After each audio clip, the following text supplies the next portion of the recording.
Cannabis plants, like all plants, are composed of cells that perform various functions necessary for growth and development. These cells are organized into different tissues and organs that work together to form the plants. Abscisic acid, ABA, inhibits growth, induces dormancy in seeds and buds, and helps plants cope with stress. Ethylene regulates fruit ripening, promotes flower and leaf senescence, and helps plants respond to stress. Growth in cannabis plants is regulated by hormones, chemical messengers controlling various physiological processes. The three main classes of hormones in cannabis plants are auxins, cytokinins, and gibberellins. Auxins are responsible for promoting cell elongation and controlling the direction of growth. They are produced primarily in the tips of the plant and are transported downwards to the lower parts. This hormone is essential for the development of the roots, stems, and leaves, and it helps the plant respond to environmental stimuli such as light and gravity. Cytokinins, on the other hand, are responsible for promoting cell division and slowing down the aging process of the plant. They are produced in the roots and transported upwards to the upper parts of the plant. Cytokinins work in tandem with auxins to control growth and development. Gibberellins promote stem elongation and the development of flowers and fruits. Gibberellin promotes stem and leaf elongation, stimulates seed germination, and enhances fruit growth and development. They are produced in the young leaves and shoot tips and are transported downwards to the lower parts of the plant. Gibberellins also play a role in seed germination and the breaking of dormancy. In addition to hormones, the growth and development of cannabis plants are also influenced by environmental factors such as light, temperature, humidity, and nutrient availability. These factors affect the rate and direction of growth, as well as the overall health and vigor of the plant. Cannabis plant growth is a complex process involving coordinating various physiological and environmental factors. By understanding the role of hormones and the impact of environmental factors, growers can optimize the growth and development of their plants, leading to healthier, more productive crops. Plant cells are the basic units of structure and function in plants. They are eukaryotic cells containing a nucleus and other membrane-bound organelle.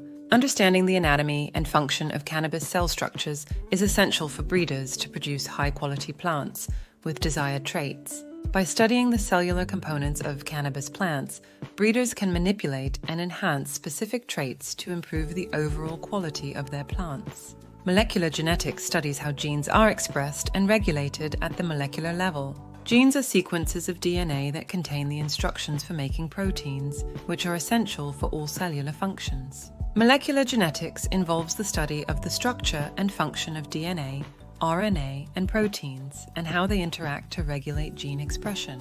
One of the key concepts in molecular genetics is the central dogma of molecular biology, which describes the flow of genetic information from DNA to RNA to protein. This process involves transcription, in which DNA is used to create messenger RNA, mRNA, and translation, in which the mRNA is used as a template to create a specific protein. Molecular genetics also involves the study of genetic variation and how it is inherited. This includes the study of mutations, which are changes in the DNA sequence that can affect gene expression and protein function.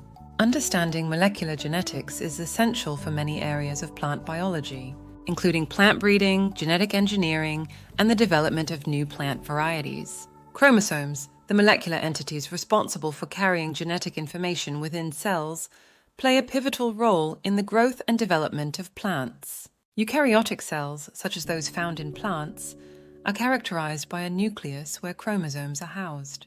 Each chromosome comprises a long strand of DNA wrapped around histone proteins, forming a structure that facilitates the compaction and organization of the genetic material.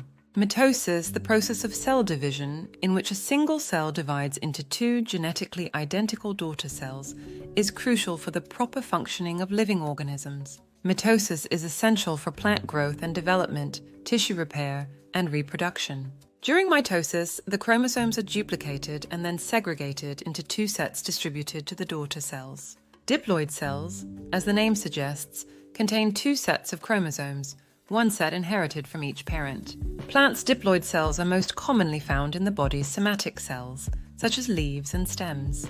During sexual reproduction, the two sets of chromosomes from the parents combine to form a diploid zygote, which then undergoes mitotic cell division to produce a multicellular organism. On the other hand, haploid cells contain only one set of chromosomes, which means they have half the number of chromosomes as diploid cells. In plants, haploid cells such as pollen and egg cells are most commonly found in the gametes. During sexual reproduction, haploid gametes from the male and female parents fuse to form a diploid zygote, which then undergoes mitotic cell division to produce a multicellular organism. The distinction between haploid and diploid cells is essential for adequately functioning sexual reproduction in plants and other organisms. The process of meiosis, which is responsible for generating haploid cells from diploid cells, allows for genetic diversity and variability in the offspring. The ability to produce haploid and diploid cells is also critical for plant breeding, as it allows genetic material manipulation to produce desirable plant traits.